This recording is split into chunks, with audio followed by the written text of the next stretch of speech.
Welcome back, everybody. We're out here on a different location, as I'm sure you've already noticed, and we're out here with the Tarheel gun, rifle, pistol, something club that I'll put beneath because I can never remember the name. But we have one of the officers of the club with us here, and what I wanted to do is just kind of go over an overview of what this is, and then why I think it's kind of cool. So, by all means. Yep. So my name is Sam. I'm the president of the Tarheel Rifle and Pistol Club. That's it. We are an official UNC Chapel Hill student organization that teaches kids about gun safety. We start off by bringing in members and putting them through a safety class taught by an RSO, and then we actually bring them out to the range for a practical experience. Yep.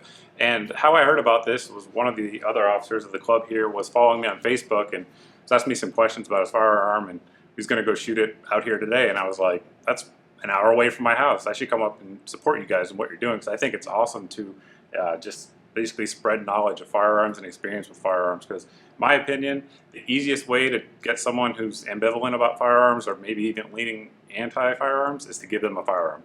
Very few people shoot firearms, particularly when it's in a safe and controlled manner, and don't love them. So one thing I believe you guys did was on Thursday, you went over the actual safety portion.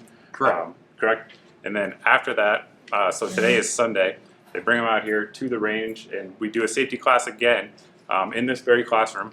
And then after that, they start out with 22s, which you guys saw. And why do you guys do that? 22. We use 22s first to enforce the fundamentals. We don't want to put people on center fire right away because those are larger calibers, make a bigger bang. There's more chance for things to go wrong. We want them to start out with the lower calibers so they can get grip and get shot placement and all things like that, and then we move up to the higher caliber rifles and pistols. Sure. And I think, if you're going to develop bad habits and they're going to come out, it's easier to correct them on a 22 than it is on a centerfire rifle or centerfire pistol, for sure. Right. Standing next to me is Andrew. He's the treasurer of the club and just wanted to go over funding and things like that, so I'll turn it over to you.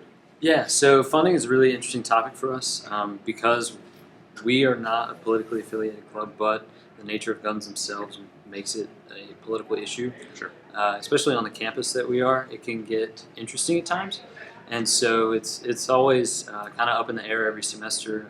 We go back and ask for funding through our student Congress system, and it's been a bit of a challenge, and it's probably the biggest challenge this club has faced since it started. Sure.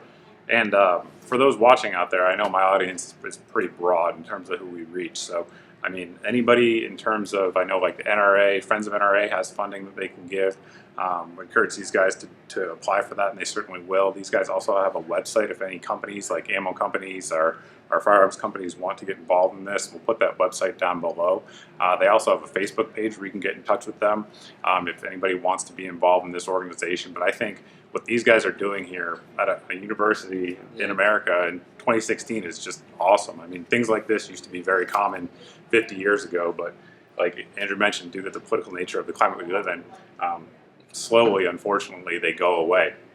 And we need funding from the outside to keep this going. How often do you guys have events out here?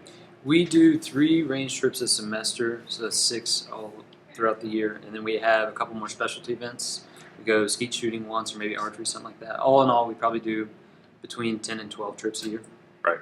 And I was talking to them off camera, all these guys, and they were saying that, if they had more, they could do more. But each range trip, they're expending about 4,000 rounds of ammo on average. So that's certainly not cheap to be able to bring these folks out here from the University of North Carolina and introduce them to new firearms. So anything else you wanted to add on that? No, yeah, but please check us out. Awesome. We'll put that stuff down below, and up next we're going to talk to some of the shooters who came out today and see what their experience was. All right, guys, we have Lauren with us, and this is her first year in the club, so if you could just tell us what you think of it overall. Okay. Well, I really like that they prioritize safety but also education. They kind of go hand in hand, obviously, but with the two of those together, I feel like it's important because you need to be safe, but you can also have fun at the same time. So. Absolutely. Before this, did you have a lot of experience with firearms? I did have some experience with firearms. I've shot pistols, rifles, and shotguns, but mostly just smaller pistols, so this is good because it's nice to have someone there with you, like in your stall saying, okay, you don't know how to use this, let me tell you exactly what to do.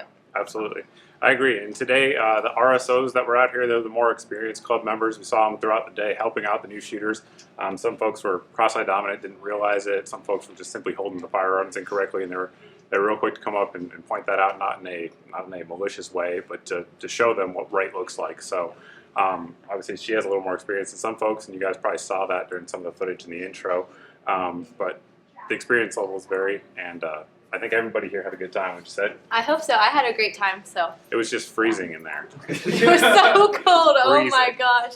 But all right, awesome. Thanks, Okay. Laura. All right, gentlemen, could you introduce yourselves? Okay. Hello, everyone. My name is Jaxi Lee. My name is Michael. Okay.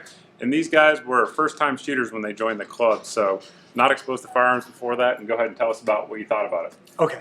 So before I learned how to handle a firearm, I think it's kind of scary about guns.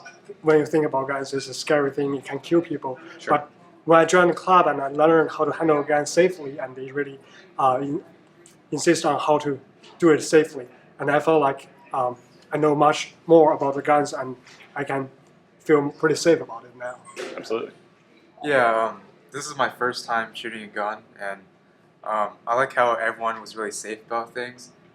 We went to like multiple safety classes before we can go here and shoot. Yep. So it was basically safety was priority, and also everything was non-political too. So it doesn't matter whether you're like liberal or conservative. Like anyone can come and have fun. So. Also, the officers do a pretty good job to teaching us how to do firearms. Yeah, all the like newcomers and the experienced ones can shoot pretty happily. Yeah. Absolutely. And it's good to have just the broad exposure of firearms to people. And that's one of the main reasons I started my channel years ago, and why I still do, even with my audience that I have now. I still do very basic videos from time to time. I do cleaning videos, grip videos, stance videos, things that these guys have learned over the past few months now, I guess, as they've been coming to the club.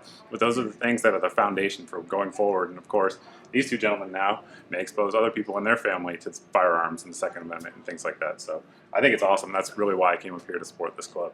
I just got back home from the range and definitely was impressed with what I saw out there, guys, as you guys probably have been at this point in the video.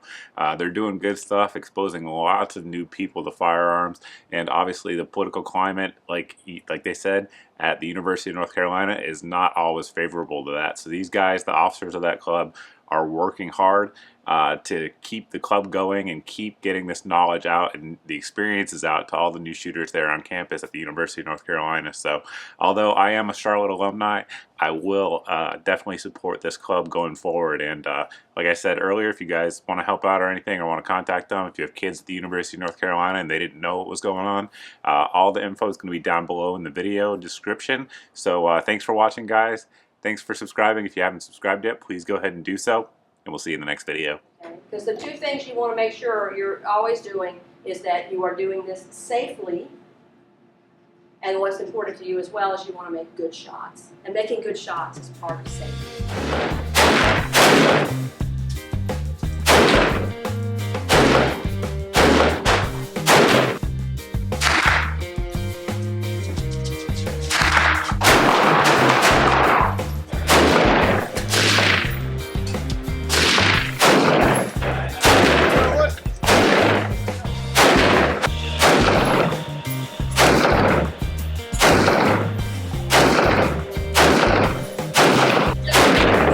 Probably see some breaking in.